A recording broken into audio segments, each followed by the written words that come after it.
first thing I learned from him is like, he really would talk regularly about how we bring our values to work. And that if you're going to show up at work for 8 to 9 hours a day, it's a huge portion of your life. You should be doing things that make you happy and make you smarter and make you better. And work is still work. It doesn't mean we don't have bad days or good days or whatever, but in the whole, you should be looking at your work as like a thing that contributes to your joy. You're like, yeah, it should be. Like, why does it suck? And a lot of times it sucks not because of the work itself, but because of our own view of it, or maybe the situation at a company. But he was really, really good at being transparent and sharing his values with us in a way that made me want to be that kind of leader, and to not just invest in my employees, but to truly coach them and to try and find new ways to get the best out of people. And because I think that was the thing that he was best at. When he retired and left Logitech, I took over his role.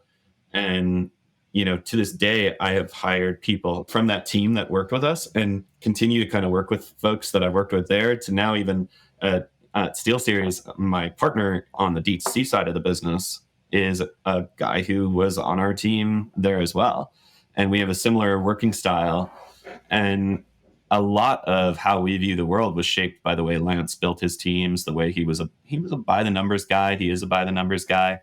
I can still call him Lance. I think that's one of the things when the startup I was at, Vicis, VICS, IS that you talked about, football helmet startup, when I was working on that, when it failed, I called Lance and was like, man, I don't know. What do I need to do?